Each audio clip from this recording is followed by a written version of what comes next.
I news. केंद्र शासनाने ग्रामीण भागातील प्रत्येक घराला शुद्ध पिण्याचे पाणी मिळाले पाहिजे यासाठी जलजीवन मिशन योजना राबवून करोडो रुपयांचा निधी खर्ची केला। सध्या स्थितीत धुळे लोकसभा मतदारसंघात या योजनेचा बोजवारा उडाला असून तुटलेल्या पाईपलाईन आणि अपूर्ण पायाभूत सुविधा आणि कोरडे नळ हे अकार्यक्षम व्यवस्थेचे जिवंत पुरावे आहेत। शासनाने समिती स्थापन करून कागदावर दाखवलेल्या योजनांचे स्थळावर जाऊन प्रत्यक्ष ऑडिट करावे।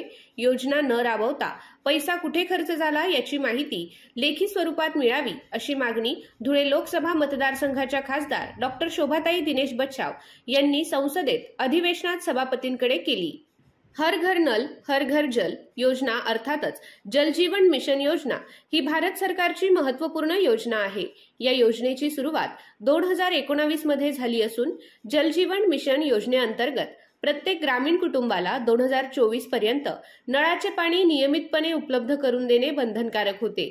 पिण्याच्या पाण्याच्या स्रोताचा विकास आणि विद्यमान स्रोताची वाढ करून गावागावात पाणी पुरवठा पायाभूत सुविधा निर्माण करणे हे या योजनेचे उद्दिष्ट होते। परंतु आजतागायत धुळे लोकसभा मतदारसंघातील बागलाण, मालेगाव, धुळे ग्रामीण व शिंदखेडा या तालुक्यातील गावागावांमधील जलजीवन मिशन योजनेचे उद्दिष्ट अजूनही पूर्ण नसल्याचे चित्र दिसून येते। केंद्र शासनाने जनजीवन मिशनने प्रत्येक घरापर्यंत पिण्याचे पाणी पोहोचविण्याचे वचन दिले होते। हे मिशन मोडकळीस येऊन दुर्दैवाने आज केवळ एक अपूर्ण स्वप्न बनले आहे असे खडे बोल केंद्र सरकारला सुनावत ही बाब गंभीर असल्याचे खासदार बच्छाव यांनी निदर्शनास आणून दिले। धुळे लोकसभा मतदारसंघातील या योजनेतील कामांचे संपूर्णपणे तालुकानिहाय ऑडिट करून या योजनेची तालुकानिहाय सखोल चौकशी करावी व अपूर्ण कामे पूर्ण करण्यासाठी सुधारित बजेटमध्ये तरतूद करण्यात यावी अशी जोरदार मागणी धुळे लोकसभेच्या खासदार बच्छाव यांनी संसदीय अधिवेशनात केली आहे। सरकार अभिमानाने दावा करते देशामध्ये 78% घरांना, त्याचप्रमाणे महाराष्ट्रातील 87% घरांना आणि माझ्या धुळे लोकसभा मतदारसंघातील 99% घरांना जलजोडणी उपलब्ध करून देण्यात आली आहे। परंतु माझ्या धुळे मतदारसंघातील लाखो लोकांसाठी ही वास्तव स्थिती खूप दूर आहे। सत्य परिस्थिती डॉ. बच्छाव यांनी निदर्शनास आणून देताना सांगितले, धुळे ग्रामीण आणि शिंदखेडा तालुक्यांमध्ये केवळ 8 ते 12 दिवसातून एकदा किंवा दोनदा पाणी येतं आणि त्याचप्रमाणे बागलाण व मालेगाव भागात आठवड्यातून फक्त 2 वेळा पाणी मिळते। झोडगे येथे 15 दिवसातून 1 वेळा पाणी मिळते, तर मालेगाव ग्रामीण, सटाणा, साल्हेर, मुल्हेर, डांग, वाघंबा यासारख्या आदिवासी भागांमध्ये पाईपलाईन टाकली परंतु पाण्याचा स्रोत उपलब्ध नसल्यामुळे नळांना पाणी नाही अशी गंभीर परिस्थिती आहे। सभापतींच्या निदर्शनास आणून देताना खासदार डॉ. बच्छाव म्हणाल्या, तुटलेल्या पाईपलाईन आणि अपूर्ण पायाभूत सुविधा आणि कोरडे नळ हे अकार्यक्षम व्यवस्थेचे जिवंत पुरावे आहेत। आपल्या भारतीय संविधानाच्या अनुच्छेद 21 अंतर्गत पाणी हा जीवनाच्या अधिकाराचा एक अविभाज्य भाग आहे।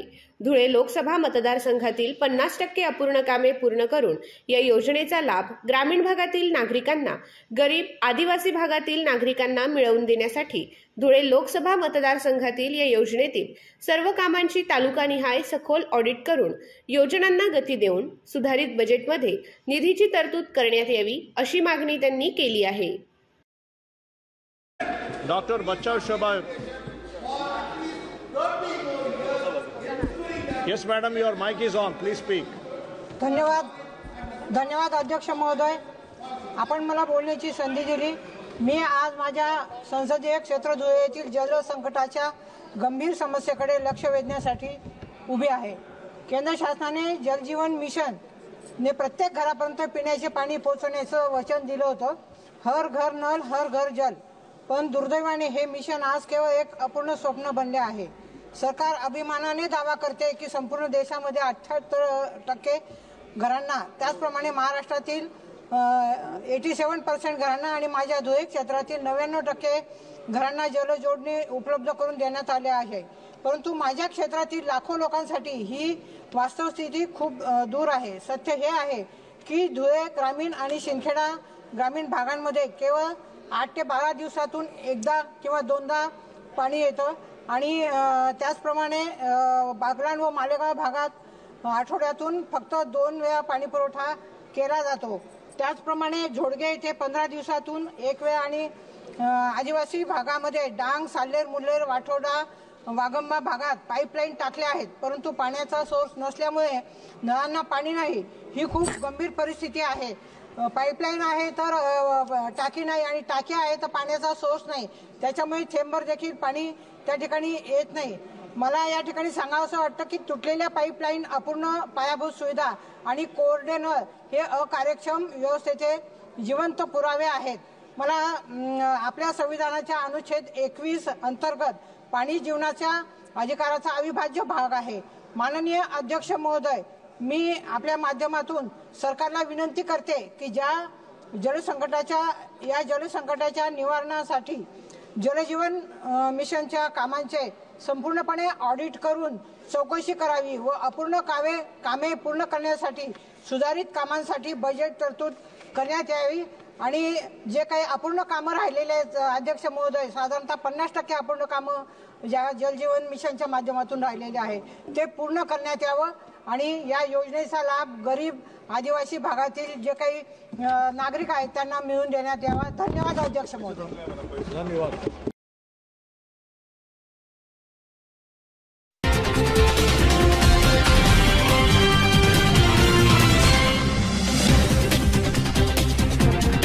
I